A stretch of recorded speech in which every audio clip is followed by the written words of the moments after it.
저는 작년 8월 19일 날 등록해가지고 한 6개월 정도 걸렸던 것 같고요. 공부 중에 가장 어려웠던 점이 일단은 용어였던 것 같아요. 그래서 저는 시험 보는 날까지 용어를 한 번도 못 읽어보고 들어갔습니다.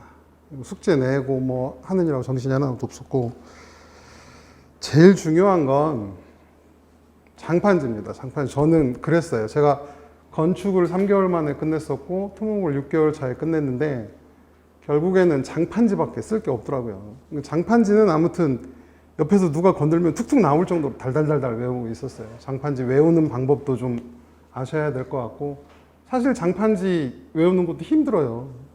저는 장판지는 아무튼 달달달 외우고 있었습니다. 그 다음에 중요한 건 제가 221점 나왔을 때 이게 아마 오수관거 접합방법인가 그거 나왔었던 것 같아요. 이건 거의 만점 나왔습니다.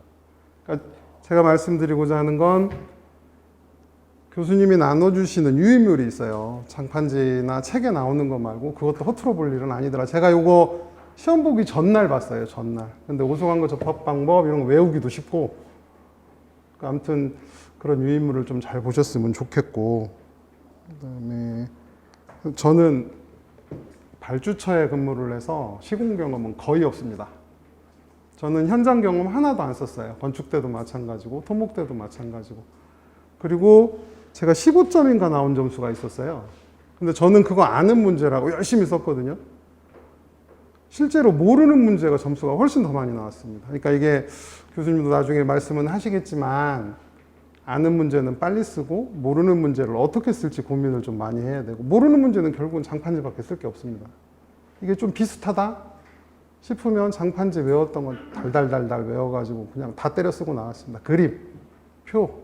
저는 오로지 잔머리로 합격을 했기 때문에 저는 도형자를 제 거를 만들었어요. 아크릴 가가지고 가장 많이 쓰는 표, 이 5줄 팠습니다.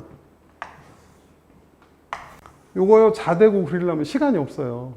딱 놓고 막 5줄, 3개로 나눌 수도 있고 2개로 나눌 수도 있고. 그러니까 요 세로 줄만 제가 나중에 자대고 그리고 요거 엄청 써먹었어요. 도형자도 만드는, 그 다음에 도형자를 이런 식으로 또 만들었습니다.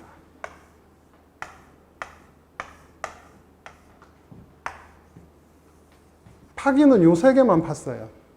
이거 모든 시험에 제가 결론부에 전부 다 넣습니다. 그러니까 저는 실력이 안 되기 때문에 아는 게 없어서 도형자 같이 조금 관심을 가지고 하는 게 좀 중요한 것 같고요. 글씨도 참 매우 굉장히 중요한 것 같아요. 글씨도 저는 이번 시험에 떨어진 줄 알았어요. 매 시간마다 시간이 10분씩 남아가지고 이건 떨어졌구나. 그래서 발표 전날까지, 발표 날 아침까지도 계속 장판지 썼었어요. 그러니까 저는 퇴근하고 제가 이제 감독 부서에 있다 보니까 현장을 많이 돌아다니다가 뭐 술도 한 잔씩 먹었고, 근데 매일 아침 새벽 3시 아니면 3시 반에 일어났습니다. 그러니까 술을 드셔도 아침에 일어날 정도. 그래서 저는 그렇게 해서 한 서너 시간 정도 했었고요. 장판지는 뭐 수시로 썼습니다. 수시로. 저는 지금도 장판지 쓰라고 그러면 10몇 장 다 쓸 수 있습니다. 그거 안 쓰면, 장판지 허투루 외우면 쓸 게 없어요. 그러니까 장판지는 무조건 외워야 되고, 그림은 다 그려봐야 됩니다. 그림 그려보지 않고 눈으로 보면 시험장 들어가면 못 씁니다. 제가 아무튼 즐겨 쓰는 그림들은 무조건 다 그리고 나왔어요. 중요한 건 내가 아는 문제는 답이 아니더라. 내가 모르고 쓴 문제가 점수가 훨씬 많이 나오더라. 이 시험 더러운 시험입니다. 제가 저번 회차 때 ISO 14000인가가 1번에 나왔었어요. 14000인가 18000인가 잘 모르겠네. 그게 환경이었습니다. 환경. 저는 안전으로 확신을 했어요. 그래갖고 용어 1번을 안전으로 다 때려 썼어요. 그때 점수 27점 나왔습니다. 그 문제가. 그럼 평균 9점씩 줬다는 얘기거든요. 그럼 만점이에요. 거의 만점이라고 보시면 됩니다. 그러니까 이 시험 참 알 수 없는 시험입니다. 저는 제가 왜 합격을 했는지도 잘 모르겠고, 사실 용어 193 나왔죠. 저번 수에 180 몇 점인가 나왔어요. 193, 4점 나올 때 용어 13개 중에 3개 알았어요. 3개. 나머지 7개는 장판지로 다 때려 썼습니다. 근데 제가 알고 쓴 것보다 점수가 더 잘 나왔어요. 2교시에 거푸집 존치기간 나왔었거든요. 거푸집 존치기간 다 외우고 계시잖아요. 다 썼어요. 근데 그 점수가 훨씬 더 안 나왔습니다. 다른 점수보다. 그러니까 결국에는 내가 모르는 문제를 어떻게 써내느냐가 이거는 당락을 좌우한. 아까 그 뭐 보드블록 하늘이 노랗더라고요. 뭐 쓸 게 없어서. 자, 첫 번째 아이템으로 지하 안전성 평가부터 넣습니다. 교수님이 나중에 나눠주실 거예요. 공통 아이템으로 이거 쓰는 게 좋겠다. 저는 매 시간마다 지하 안전성 평가는 무조건 넣었어요. 외우기도 쉽고 칸수도 많이 차지하고. 안전은 이거 하나만 더 말씀드릴게요. 안전은 그냥 쓰면 안 됩니다. 저는 요거 썼어요. 요거. 교수님 이거 보시면 알 거예요. 직접적 원인, 간접적 원인. 뭐 여기에 이제 화살표 넣고 들어가는 거죠. 여기에 뭐 대신 이게 이 가로에다 넣고 매프로 다 적어줬어요. 뭐 education, engineering, enforcement. 이거 전부 다 영어로 썼습니다. education 이게 70%. 얘 10%, 얘 20%. 안전.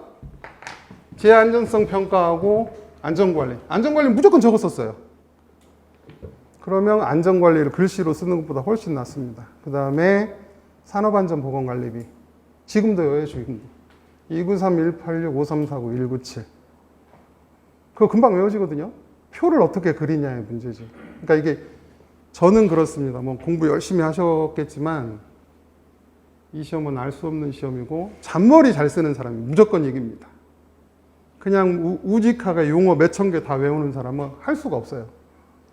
저 건축도 마찬가지고 토목도 마찬가지고 용어 한 번도 못 읽어보고 들어갔어요. 근데 장판지를 알면 용어가 눈에 들어와요. 쓸 수 있습니다. 무슨 용어가 나와도.